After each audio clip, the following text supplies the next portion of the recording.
envoie-moi la vidéo là. Envoie, tu m'as filmé.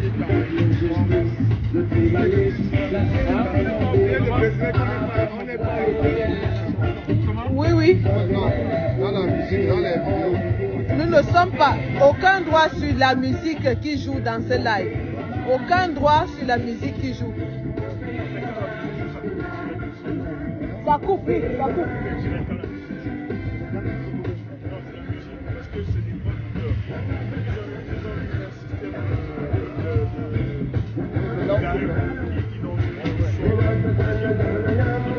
Mais là, dès que c'est lancé, on coupe. Voilà, c'est bon. Oui, voilà. Annonce le général. Donc, le général Wanto. Le général Wanto va prendre la parole devant la Commission des droits de l'homme des Nations Unies.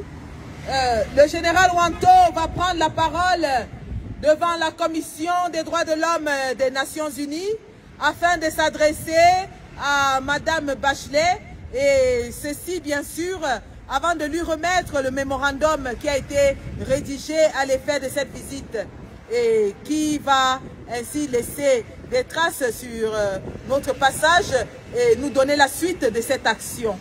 Le général Wanto. D'accord, on passe la parole au général Wanto, le grand combattant. Merci beaucoup, très chers camarades, merci, merci.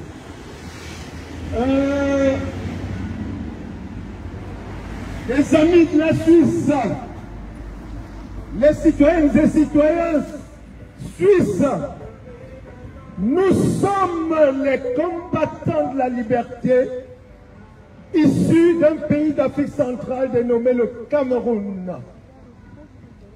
Nous sommes ici en ce jour du 9 août 2022, jour supposé être un jour de vacances pour de camp.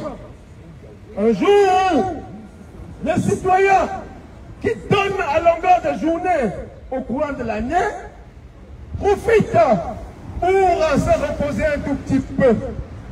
Mais le destin a voulu que nous nous retrouvions par nécessité, par obligation morale, par contrainte morale devant cette institution dénommée le Haut Commissariat des droits de l'homme de l'ONU. Et pourquoi? Simplement parce que nous sommes venus à Genève ce matin déjà pour soutenir nos camarades qui faisaient face à la justice helvétique à l'issue d'un procès intenté par l'hôtel intercontinental associé à la dictature camerounaise régenté par M. Paul Biya. M. Paul Biya qui est lui-même, il faut le préciser, actionnaire direct ou indirect de cette structure appelée hôtel intercontinental. Il était donc urgent pour nous de débarquer une nouvelle fois à Genève pour rappeler aux instances judiciaires qu'au grand chemin, nous ne laisserons nos camarades, n'est-ce pas, périr face à une justice qui se met résolument aux côtés des dictateurs. Une fois que nous avons eu peu ou prou gain de cause au tribunal de Genève, il était de bon temps que nous poursuivions notre périple genevois ici au Haut Commissariat des droits de l'homme. Pourquoi nous venons ici aujourd'hui? Il faut bien le rappeler pour que les uns et les autres le comprennent. Il nous souvient qu'en janvier 2022, nous, les combattants camerounais de la diaspora, combattants de la liberté, nous sommes venus ici dans un grand froid devant cette même institution, rappeler à Madame Michelle Bachelet, au commissaire des droits de l'homme de l'ONU, qui avait eu ce privilège, appelons-le comme ça, d'effectuer une mission, n'est-ce pas, de travail au Cameroun pour tâter du doigt les réalités de cette dictature.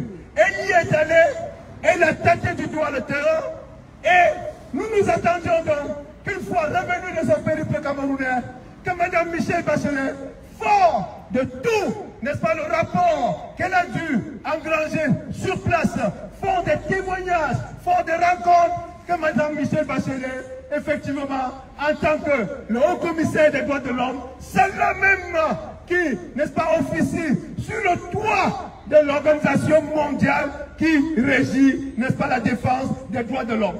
Nous attendions que Mme Michèle Bachelet, forte de ce passage au Cameroun, puisse enclencher véritablement un processus qui permettrait de normaliser la situation des droits de l'homme au Cameroun. Nous sommes venus naïvement ici lui dire, Mme Bachelet, nous comptons sur vous pour accorder, n'est-ce pas, une attention particulière à la question des droits de l'homme au Cameroun. Janvier, février, mars, avril, mai, juin, juillet, Mme Bachelet, nous avons tendu l'oreille, nous n'avons rien écouté de votre part. Aucun message de votre part. Est-ce à dire que Mme Bachelet s'est simplement sentie dépassée par les événements au Cameroun? Nous vous avons dit, Mme Bachelet, il y avait une pléthore de problèmes. Il y avait, n'est-ce pas, une kyrielle de problèmes au Cameroun. Problèmes portant, relevant, n'est-ce pas, des droits de l'homme. Nous avons attiré votre attention sur le fait qu'au Cameroun, il y a des citoyens qui, pour avoir eu l'intention de vouloir manifester, la manifestation pacifique qui est un droit reconnu dans la constitution camerounaise, reconnu dans toutes les constitutions des pays qui prétendent être les pays des droits de l'homme. Il y a nos compatriotes qui ont eu l'intention de vouloir manifester et malheur en a pris. La dictature leur est tombée dessus. Et aujourd'hui, ils ont écopé de 7 ans d'emprisonnement au Cameroun. Je ne veux pas me priver, n'est-ce pas, de citer quelques noms, n'est-ce pas, parmi lesquels les plus emblématiques. Vous avez notamment le professeur Alain Foguet, membre fondateur du MRC, le mouvement qui se veut être le mouvement à la pointe, n'est-ce pas, de la lutte pour la libération du Cameroun, le mouvement qui se veut être à la pointe de la lutte, n'est-ce pas, pour les droits de l'homme au Cameroun. Je ne suis pas là pour faire une publicité, mais simplement pour rappeler les faits, pour utiliser les mots pour décrire les réalités du Cameroun. Oui, nous avons parlé du professeur Alain Foguet, qui purge une peine de 7 ans de prison aujourd'hui. Il n'est pas le seul. Vous aurez à ses côtés, le professeur Pascal Zambou. Le professeur Pascal Zambou qui lui aussi a été emprisonné, et c'est l'occasion pour moi de lui réitérer toute ma sollicitude parce que tout récemment, il a été victime d'une agression barbare au sein de la prison. Donc, en plus de lui, vous avez le porte-parole du président élu, Maurice Kamto, le porte-parole qui est M. Biboun Issak, qui lui aussi purge, n'est-ce pas, de la même peine pour avoir simplement eu l'intention de vouloir manifester les mains nues et pacifiquement. Je ne m'arrêterai pas là. Je vous parlerai de Madame la Présidente des femmes du même parti qui se bat pour, n'est-ce pas, faire triompher les droits de l'homme au Cameroun, pour faire triompher la démocratie au Cameroun, pour faire triompher, n'est-ce pas, pour clarifier le jeu démocratique au Cameroun. Ces valeurs-là auxquelles vous nous dites être très attachés, ça devrait être l'occasion pour vous de porter ces partis-là à bout de bras, parce qu'ils se trouvent être l'un des seuls partis au Cameroun qui se bat dans ce sens. Madame Michèle Bachelet, l'occasion devait être donc la vôtre de pouvoir accompagner cette formation politique, de pouvoir l'encourager, de pouvoir être solidaire, n'est-ce pas, de cette formation politique. Vous avez la présidente des femmes, Madame Mispa Aoussou Mispa, qui est également écrouée pour avoir eu la même intention de vouloir manifester pacifiquement. Madame Michèle Bachelet, arrêtons-nous sur ce cas pointueux, ce cas précis. Vous, en tant que féministe, en tant que premier militant des droits de la femme, en tant que patron des droits de l'homme dans le monde, est-ce que le cas de Madame Mispa ne vous a pas interpellé? Moi, je pensais que même si vous pouviez vous passer du cas des hommes, mais au moins celle-là, vous deviez pouvoir prendre votre bâton de pèlerin prendre votre bâton de commandement pour dire à la dictature camerounaise, trop c'est trop, ici, ça suffit, et vous me la libérez rapidement. Que non, vous vous êtes tués. Nous avons pensé, nous les combattants de la liberté du Cameroun, que peut-être Madame le Haut-Commissaire sait prendre son temps pour traiter les dossiers en profondeur. Mais entre-temps, nous sommes passés de janvier à février, de février à mars, et ainsi de suite. Et entre-temps, il n'y a pas que le problème du Cameroun. Il y a d'autres problèmes qui peuvent survenir dans le monde. Nous avons vu la guerre d'Ukraine éclater. La guerre d'Ukraine a éclaté.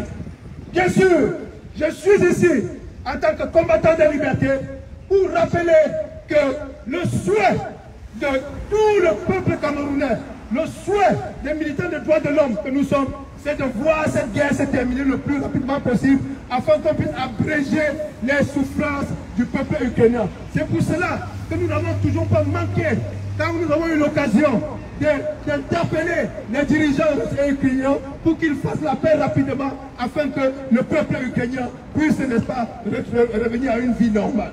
Lorsque j'ai parlé de l'Ukraine, j'ai dit, Madame Michelle Bachelet, on vous a vu bondir de votre siège, ce qui est normal, vous êtes dans votre rôle. On vous a vu prendre votre bâton de pèlerin, ce qui est normal, vous êtes dans votre rôle. Mais à un certain niveau, on s'est dit, lorsqu'on est issu d'un pays où il y a une guerre qui a fait plus de 16 000 morts, sans que cela émeuve la patronne des droits de l'homme dans le monde, et que pour un autre conflit, on la voit bondir, prendre l'espace son bâton de pèlerin, nous arrivons à la conclusion sur laquelle Madame le Haut-Commissaire des droits de l'homme, Madame la responsable du Haut-Commissariat des droits de l'homme, vous évoluez dans du 2 poids 2 mesures.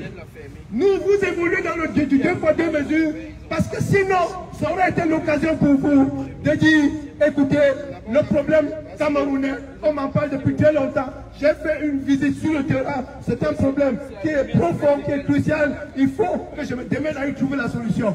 Non, nous vous avons vu plutôt vous occuper avec ardeur, acharnement, n'est-ce pas, de vous occuper de d'autres problèmes. C'est vrai, abréger la souffrance des peuples dans le monde, c'est bien, c'est à encourager. Mais, Madame le Haut-Commissaire, on ne donne pas plus d'importance à une souffrance qu'à une autre. Une souffrance en vaut une autre. La souffrance du peuple ukrainien, pour laquelle vous vous mobilisez, nous nous attendons à ce que vous en fassiez de même pour le peuple camerounais. Je vous parlais d'œuvrer à votre niveau. Je ne vous dis pas en tant que Haut-Commissaire des droits de l'homme. Je ne vous dis pas d'aller changer le Cameroun. Non, nous ne vous demanderons jamais cela parce que ce n'est pas à votre niveau. Nous vous demandons, en ce qui vous concerne, dans le couloir dans lequel vous exercez, concentrez-vous dans ce couloir et faites triompher les causes que vous portez. Je vous parlais des prisonniers politiques. Il y a dans ces mêmes prisons, un fait du Cameroun, il y a dans ces mêmes prisons des prisonniers issus de la zone anglophone. Des prisonniers issus de la zone anglophone, ils sont plus de 500 prisonniers issus de la zone anglophone. D'aucuns, les mauvaises langues pourront nous dire qu'ils ont porté des armes contre le régime illégitime du Cameroun. Non, je vais vous, n'est-ce pas, rétablir une certaine vérité qui veut que je vous informe que au Cameroun, les premières interpellations se sont passées bien avant que le conflit armé ne débute dans les régions du nord-ouest et du sud-ouest. Je vous parle notamment de Mantoum BBC, qui a été interpellé parce qu'il faisait des manifestations pacifiques. Et jusqu'à aujourd'hui, il est toujours dans les jeunes de fête de M. Paul Biya. Je parlerai aussi de beaucoup d'autres leaders. Par exemple, le leader de la cause anglophone, que nous appelons Monsieur le Président Ayoub Tabé Sissoko. Nous demandons qu'il soit instamment élargi parce que, figurez-vous, c'était un réfugié politique qui a été enlevé, n'est-ce pas, au cours de son exil politique et ramené, n'est-ce pas, manu militaire dans un coffre, n'est-ce pas, dans la caisse, dans la soute de l'avion au Cameroun. Donc nous nous attendions, Madame le Haut-Commissaire des droits de l'homme, que vous puissiez, n'est-ce pas, vous pencher sur cette question-là et à aider les Camerounais à y trouver des solutions. Pourquoi nous insistons sur la question des droits de l'homme et sur la libération des prisonniers politiques? Madame le haut-commissaire, si vous nous dites aujourd'hui que vous militez pour que la paix revienne au Cameroun, ça équivaudrait à dire, Madame le haut-commissaire, qu'en même temps, vous demandez que les Camerounais puissent se parler afin que la paix revienne. Et pour que les Camerounais se parlent, quel est le meilleur endroit pour se faire? C'est autour d'une table. Madame le haut-commissaire, dans votre grande tribune, vous devrez pouvoir crier haut et fort qu'il est temps que les Camerounais se parlent, qu'il est temps que les Camerounais s'asseyent autour d'une table afin, n'est-ce pas, d'évoquer tous les problèmes qui minent la société camerounaise, afin d'évoquer toutes les questions, n'est-ce pas, qui sont éminentes, n'est-ce pas, aux droits de l'homme au Cameroun. Madame Bachelet, nous revenons vous voir 8 mois après. Nous revenons vous voir 8 mois après. Nous revenons vous voir, nous n'allons pas nous fatiguer, nous sommes dans notre rôle. On vous a écrit la première fois. On est resté sans réponse de votre part. Nous vous réécrivons pour une nouvelle fois. Et nous attendons toujours de vous voir réagir. À moins que vous vouliez simplement nous dire que votre institution a fait faillite et que vous n'êtes pas à la hauteur, n'est-ce pas, de la tâche éminemment grande que la communauté internationale vous a confiée avec beaucoup d'entrain, avec beaucoup d'ardeur. Madame le haut-commissaire, le Cameroun est là, le Cameroun vous regarde, les Camerounais sont là, les Camerounais vous regardent, les Camerounais attendent que le premier vrai dossier, n'est-ce pas, traité par Madame Michèle Bachelet sur sa table de haut-commissaire des droits de l'homme, que ce soit le dossier Cameroun. Bien évidemment, nous n'allons pas vous décourager quant à œuvrer pour que la paix revienne dans d'autres pays du monde, dans d'autres régions du monde. Mais, Madame le haut-commissaire, nous vous disons, en tant que Camerounais, que nous comptons beaucoup sur vous pour vous pencher spécifiquement sur le problème du Cameroun. Parce que c'est un conflit qui date, c'est un conflit qui fait des ravages. Nous sommes à plus de 16 000 morts au Cameroun, victimes, n'est-ce pas, directes ou indirectes de cette guerre. Et nous attendons que vous, depuis, n'est-ce pas, depuis votre tribune de défenseur, n'est-ce pas, des droits de l'homme dans le monde, que vous vous penchiez enfin sur le cas Cameroun. Et bien évidemment, nous ne pourrions que vous en savoir gré. Nous sommes ici pour vous dire avec insistance, Madame Bachelet, faites le travail pour lequel la communauté internationale vous a engagé. Faites le travail pour lequel vous occupez cet endroit spacieux. Faites le travail pour lequel vous avez, n'est-ce pas, accepté, n'est-ce pas, prétensément en disant, oui, je le ferai. Faites donc le travail. Les Camerounais vous regardent, le monde entier vous regarde, et nous attendons de vous des résultats. Nous ne manquerons pas de revenir ici s'il le faut. Mais, Madame Michèle Bachelet, dites-vous bien que pour une deuxième fois, ça commence à devenir un peu gênant de votre part que le dossier stagne à ce point et que vous en soyez incapable de faire quelque chose. Peut-être, je vous accorderai le bénéfice du doute, peut-être que vous allez nous surprendre dans les jours qui viennent, sait-on jamais. Peut-être que vous allez, par extraordinaire, opérer un miracle qui puisse aider, n'est-ce pas, à ramener la paix au Cameroun, à amener les Camerounais à se parler.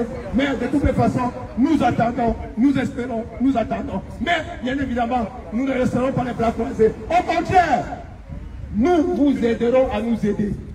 Nous vous aiderons à nous aider parce que nous, les combattants de la liberté camerounaise, nous, les combattants de la liberté de la diaspora, nous avons nos méthodes que nous savons aussi utiliser pour aider à décanter la situation dans notre pays. Pendant que vous serez supposés à travailler dans votre couloir, nous développerons aussi des actions aussi autant spectaculaires qu'intelligentes pour aider aussi la situation à pouvoir, n'est-ce pas, se décanter, à pouvoir évoluer. Donc, Madame Michèle Bachelet, nous osons encore croire que nous sommes des partenaires objectifs. Ça veut dire le Haut Commissariat et la diaspora combattante de la liberté du Cameroun. Nous sommes des partenaires objectifs et nous devons donc œuvrer dans les jours qui viennent pour que les droits de l'homme, n'est-ce pas, soient respectés au Cameroun et que les prisonniers politiques puissent être instamment élargis sans condition. Ce sera notre mot, n'est-ce pas, de la force, Madame Michèle Bachelet. Nous comptons sur vous, nous attendons, nous vous regardons, nous ne croisons pas les bras, nous nous battons de notre côté, mais en espérant qu'enfin l'institution onusienne fera son travail. Nous vous remercions, Madame Bachelet.